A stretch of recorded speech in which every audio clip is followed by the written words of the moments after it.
Si Mayor Gustilo uban ni Local Disaster Risk Reduction and Management o DRRM Officer Joe Recalex Alingasa Jr.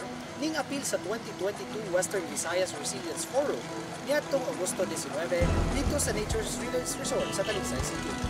Lakip sa mga partisipante sa forum maong local chief executive sa syudad ug lungsod sa Western Visayas, lakip na ang highly urbanized cities nga mao ang syudad sa Iloilo ug Bacolod.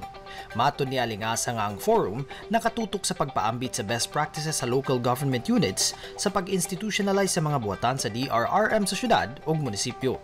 Dugang niya nga ang ubang importanteng agenda mao ang pagsubli sa mga probisyon sa Republic Act 10121 o ang Philippine Disaster Reduction and Management Act para sa mga bag-ong napili nga mayor o gitudlo nga DRRM officers, gisugyot nga Magna Carta alang sa DRRM workers, oryentasyon sa mga lagda og Local DRRM Officers Association of Western Visayas o eleksyon o induction sa interim officers. Our CPC adapted and resilient right. But if you have the mayor who is anointed and he was voted upon by the public with a mandate to help the office to become resilient also, role needs an atong mayor to ensure that the office and the officers themselves will be resilient too. In San Carlos City, again, they have this commitment to team unity and continuity. Sustainability is being spelled by being continual or continuous in growth, and sustainability is only spelled when our mayors can make our people resilient.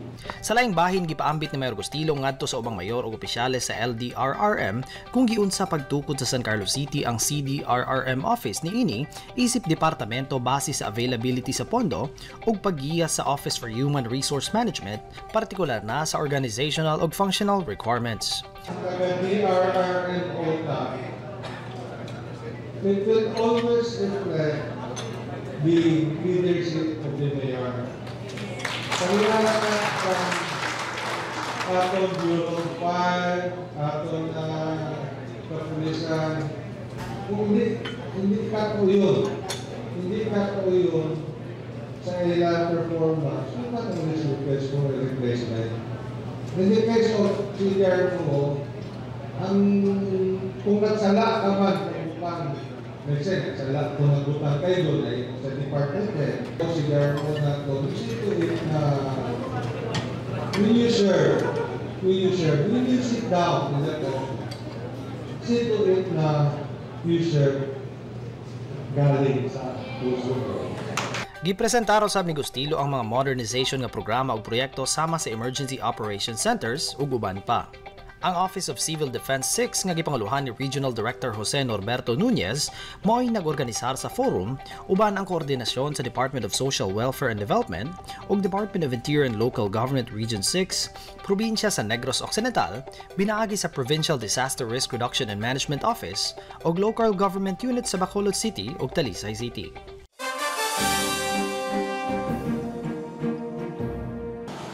Representante sa tourism industry sector sa San Carlos City ug mga kalambigit nga buhatan sa lokal nga kagamanan ipaubos sa ikaduhang una sa workshop sa pag-update sa 5-year tourism plan niadtong Agosto 17 hangtod 19 dito sa SEC Bukidnon Hall. Si Jennifer Saballa Paran, Tourism Operations Officer 1 sa City Tourism Office, nagkanayon nga ang workshop nagtutok sa pag-ila sa hinungdan ug epekto sa mga problema sa tourism industry nga gituki atol sa unang hugna sa workshop, di na mga partisipante mao'y nangita og mga solusyon sa kasamtangan nga mga issues. Dugang ni Paran nga ang input sa mga partisipante atol sa 3-phase workshop, importante sa revision sa 5-year tourism plan. Focus ni siya about the problem nga na-state during the first workshop. So basically, sa karon nga workshop, ma-determine na to ang mga problems, its cause and effect, and mismo ang participants sa workshop, muna sila ang hatag o possible solution para masolusyonan ang mga existing problems na to sa atong tourism industry dito sa San Carlos City. Ang maong mga partisipante gipaubos sa first phase niadtong Hulyo 11 hangtod 15 ning tuiga, samtang ang petsa sa final phase sa workshop wala pa na desisyonan kung kanusa ipahigayon. Si Joselito Ronquillo Costas, organizer ug developer sa multi-awarded project nga ang Aluginsan River Eco Cultural Tour, mao ang resource person sa tulo ka adlaw nga workshop.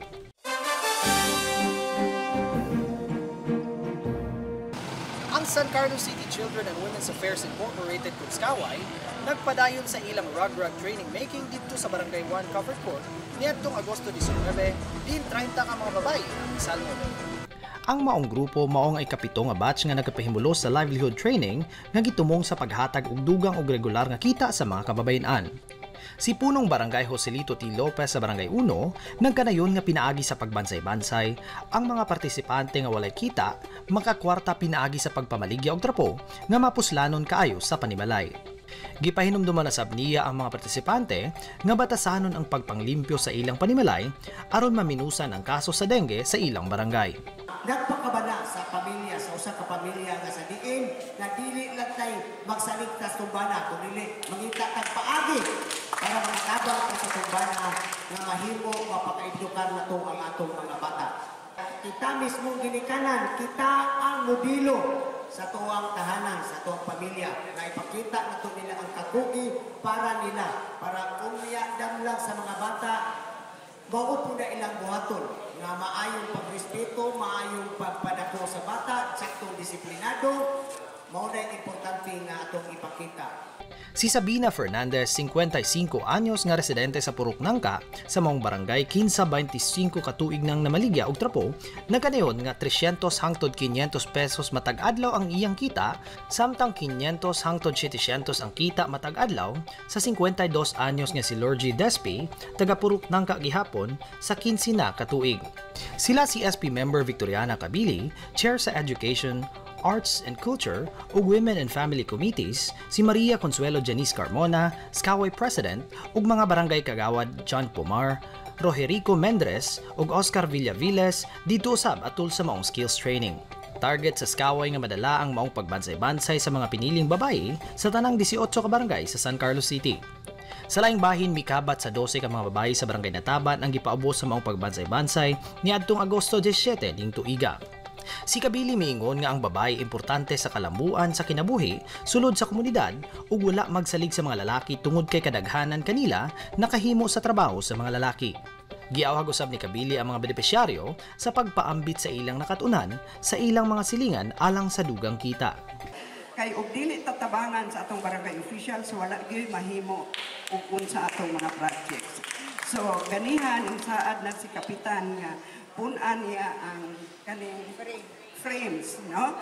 Kay unta 30 man ikabuok kaning wala pa human ang 20. Basta kay hatag kuno ninyo.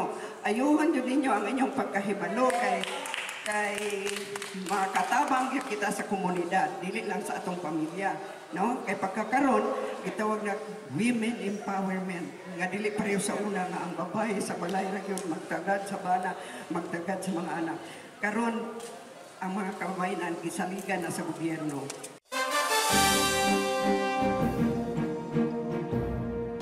Ang mga barangay public safety officers kung BPSO sa Barangay 5 gila nga provincial champion of most outstanding talent group sa cities category sa probinsya sa Negros Occidental niadtong Agosto 17. Ang Department of Interior and Local Government kung DILG pinaagi ni Attorney Piera Lamayo, LG006, Maria Fatima Dais, LG007, ug DILG Negros Occidental North Cluster Head ug Marcial B. Zamora, LG007, ug Program Manager mitunol sa plaque of recognition ngadto kang Barangay 5 punong barangay Ruth Aba.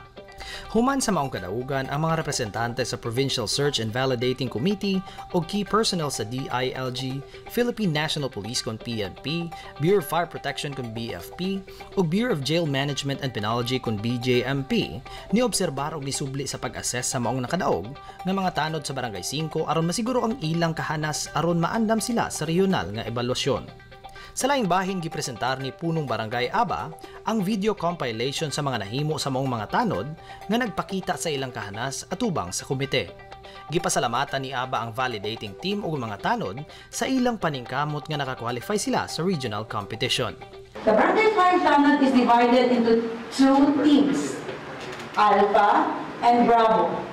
Ang center niya pictures Gabutang sila ang BHERTS, gabutang sila o tarpaulin for strictly home quarantine katong mga nag-positive nga patients. Si Maria Fatima Dais, LG007 ug DILG Negros Occidental North Cluster Head, nakadayeg sa teamwork, competencies ug kapabilidad sa grupo, miingon nga nakuha nila ang gikinahanglan aron makadaog sa regional competition. Five was there, diba? Si Chief Tanon. And to the extent that they even lend their mga boots ba yun. So I hope this is gonna be a day to remember for all of us. Thank you and goodbye. And kabay pa nga malipayon na, and we will get the regional awards. Ang mga drone pilots sa City Planning and Development Coordinator's Office, City Mayor's Office, City Disaster Risk Reduction Management Office, City Environment Management Office, Sangguniang Panlungsod Office, gipaubos sa drone training ug seminar nga nagsugod yatong Agosto 22 hangtod 24 sa SP Session Hall. Ang bantugan nga aerial videographer ug photographer sa Sugbo nga si Carlo Ian Ramirez, isip resource person, mipahibalo sa mga partisipante sa mga regulasyon sa pagpalupad ug nagtudlo sa pipila ka mga teknik kung unsaon pagkuha og creative shots gamit ang lain-laing aerial perspectives, lakip na ang technical ug safety nga mga lakang niini. Kung maglupad ka drone sa first scene as much as possible, ang inyong sa kakauban mo ubos mga tao, kaya ayaw doon siya na, ayaw doon. Take off lang nimo kung mag-hand catch ka ha. Kung off sa na nimo, take off ka. Pwede, and then after naka-take off ng drone, safe na, pwede nimo i-on o balik ang avoidance. But before nimo palandingon, hover sa ka. Before nimo ipa-hover sa pag nga yung avoidance. Pero once you turn it off, dapat kita nakas-drone ha, nga doon lang nimo nga, wala ilahin makabangga ba. Then, o sa nimo pag-uulo nimo, i-hand catch mo balik. Kaya problema kung naka-on nimo sensor, ibalik nimo, yung mga kasao, kaya di mo, sensor man siya. Di siya dual nimo. So, ito din ang pag-on. Si Mayor Gustilo miduyog usab sa pagpalupad sa iyang kaugalingon nga drone atol sa ilang test flights activities nga gipahigayon sa atubangan sa City Hall. Ang nasangpit nga pagbansay-bansay gitumong sa pagpausbaw sa kapasidad sa mga local drone pilots sa pagkuha sa aerial shots sa syudad, kalabot sa lain-laing gimbuhaton sa mga hingtungdan nga malokal nga departamento.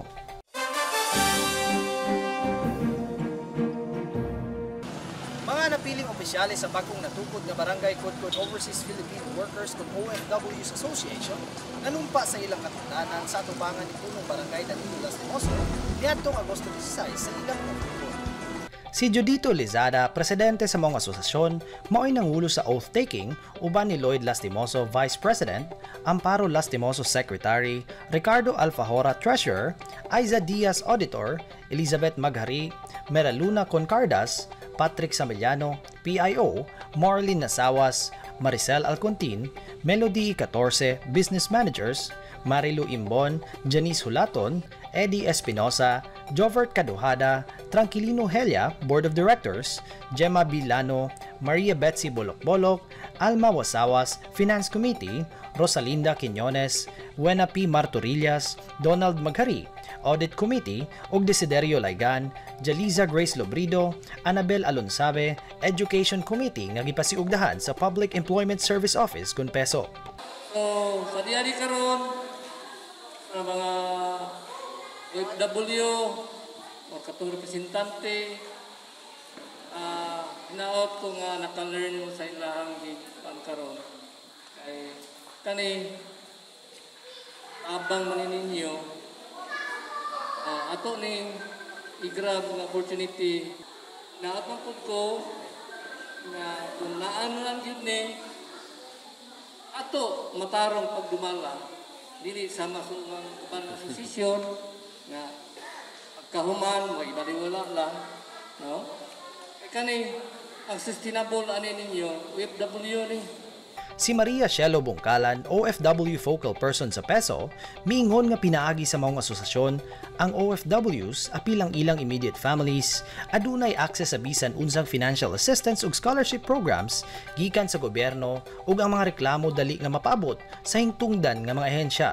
Kabalo na ba mo nga daghan na barangay nga na-form as association sa San Carlos OFW, kabalo mo ana nakita na ninyo sa atong San Carlos page.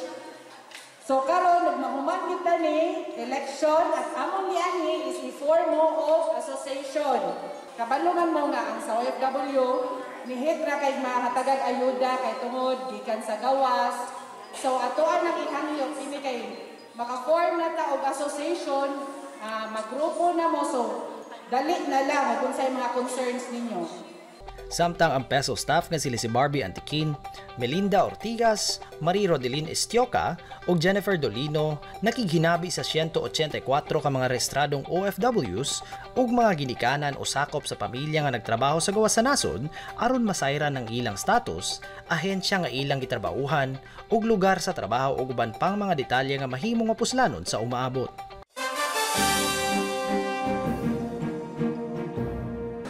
May kinatipuk ang 254 ka mga empleyado sa lokal nga kagamhanan sa syudad sa San Carlos ang gipaubos sa surprise drug test sa San Carlos City Anti-Drug Abuse Council (SCADA) niadtong Agosto 16 ug 18. Lakip sa mga lokal nga buhatan kansang mga regular or job order employees, gipaubos sa maong surprise drug test nga naglakip sa Information Technology and Computer Services Office kun ITCSO, Sangguniang Panlungsod Office kun SP, San Carlos City Hospital, City Environment Management Office kun SEMO, ug Office of the City Civil Registrar. Si Ana Liza Macaraya, Legal Assistant sa City Legal Office ug SCADA Secretariat, miingon nga ang mga regular nga mga empleyado nga magpositibo ipaubos sa confirmatory testing samtang ang mga JO otomatiko nga matangtang sa trabaho. Dugang niya nga ang bugtong paagi aron makatrabaho pag-usab, mao ang pagpaubos sa Community-Based Drug Rehabilitation Program kun CBDRP alang sa mga JOs samtang ang mga regular nga empleyado ipaubos sa Drug Dependency Examination kun DDE nga gimando sa Civil Service Commission kun CSC. Dugang usab ni Macaraya nga ipatuman usab ang rekomendasyon alang sa 6 ka bulan nga counseling o confinement sa Rehabilitation Center ug aksyong pagdisiplina subay sa guidelines sa CSC alang niadtong mga regular nga mga empleyado nga nagpositibo depende sa resulta sa DDE. Job order employees will be tested positive on the screening level automatically per instruction of our city mayor. They will be out from their respective job order assignment, and then the only way for them to regain employment is to undergo our CBDRP program. Dapat completed jud na sila certificate o yan na siyang way na makabalik sila. As to our regular employees who will be tested positive, they will be subjected to the guidelines, the rules and regulations set by our Civil Service Commission.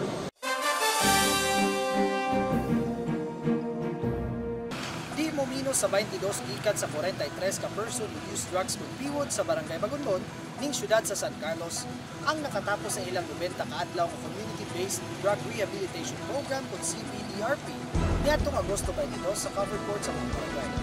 Ang CBDRP kabahin sa Anti-Illegal Drugs Advocacy sa syudad alang sa Drug Cleared Barangay Program, diin ang Barangay Bagunbon mao'y unang ni-apply karong tuiga.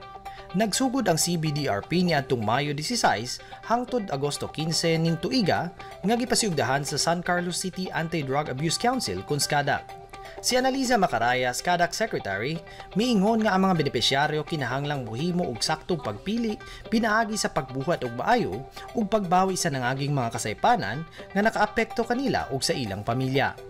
Sa laing bahin si board member sa Negros Occidental ug Liga ng mga Barangay President Juvie Pepelio niingon nga tungod kay ang mga benepisyaryo gihatagan og kahigayunan nga makapangabuhi og normal pag-usab pinaagi sa paglimpyo sa ilang pangalan tungod sa ilegal nga kalihukan sa droga, dili na sila angay nga mobalik o malambigit sa bisan unsang ilegal nga mga buhat. Gitataw ni Pepelio nga ang ilang graduation sa local rehabilitation kinahanglang magpahinumdum kanila sa ilang responsibilidad sa reforma sa ilang kaugalingon nga pagtabang nila sa lokal nga kagamhanan sa pakigbatok sa ilegal nga drogas. Experience nga nagadudok sa tao nga nagabusar sang droga kabalo pa sila. But of course, apat lang gid ang akon nga mahambal sa aton nga mga happy goods. As words of encouragement, na ginhambal kagahina ni Sir, of course, yari ka mo because in support ka sa paghatag sa 90 kaadlaw sa 90 days going back and forth, there is a singing na loob. Then, this is now the time nga tagaan ka mo sa valor. Because you spent your day, you spent your time and effort. Kag ang aton nga gobyerno naghatag man sang ila nga support. So we will be supporting each other na we will fight drug abuse. Si punong Barangay Bagunbon Editha Juanillo nagpasalamat sa lokal nga kagamhanan ug sa mga pamilya sa PWUDs sa ilang paningkamot sa pagtabang sa ilang mga minahal sa kinabuhi nga maulian gikan sa ilang bisyo ug paghatag og suporta padulong sa kausaban. Og akong paginganaoton nga mag-usab na sila sa ilang pagkuan sa nga ilang sabtan sa ilang pagbalik-balik diri sa 90 ka adlaw hinaot nga mausab ang ilang kinabuhi. Dugang pa nakadawat usab ang mga nakatapos og food packs nga naglangkob sa 5 ka kilo nga bugas gikan sa Barangay Bagunbon, laing 5 ka kilong bugas gikan sa City Social Welfare and Development Office, ingon man noodles, canned goods, kape ug kalamay. Ang SCADAC naghatag usab og sertipiko sa mga nakahuman samtang si Pipelio nang hatag og 500 pesos matag usa kanila lakip na ang mga voluntaryo.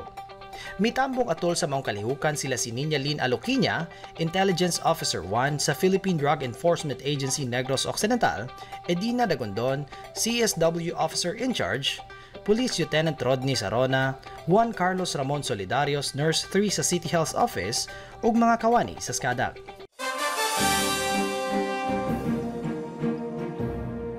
CSP member Victoriana Cabili, nga mao'y chairman sa Education, Arts and Culture o Women and Family Committee, nang hatag og libro sa tulo ka pampublikong eskwelahan sa elementarya niadtong Agosto 17 ning tuiga.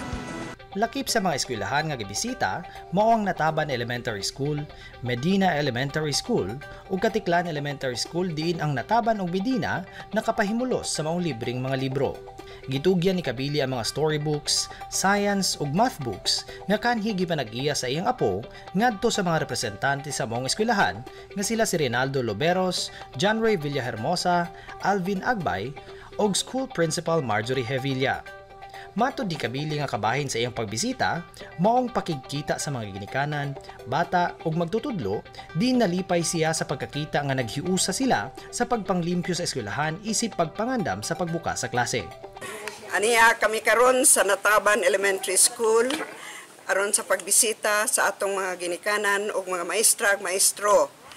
Nakita nako dinhi ang mga ginikanan, mga kabataan nga nagtabang sa atong mga magtutudlo dinhi. Kaninyong tanan, salamat sa inyong pagtabang sa atong eskwelahan. Hinaot nga ang COVID-19 mawala na. Magpadayon kita sa ato ang pagpaeskwela sa atong kabataan aron sa maayo nilang kaugmaon. Si Barangay Kagawad Maria Luz Ritalia sa Barangay Nataban, nitabang usab kang SP member Cabili sa iyang pagbisita sa mga eskwelahan.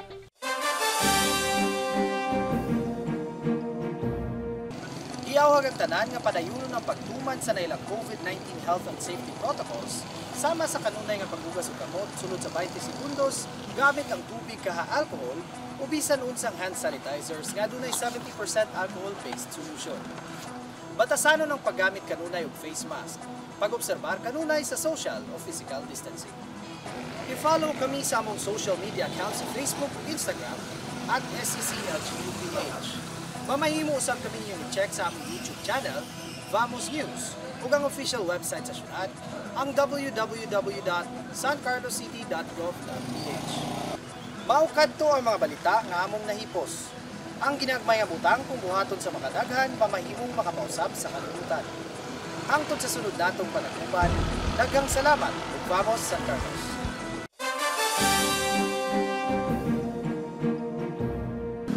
Mahibalo sa tanan sa pagsalmot sa ipahigayon nga pagpakapuna sa nag-edad 12 anyos pataas, alang sa primary doses of booster shots karong Setyembre 10 hangtod 16 ning tuiga dito sa Gaisano, Capital San Carlos.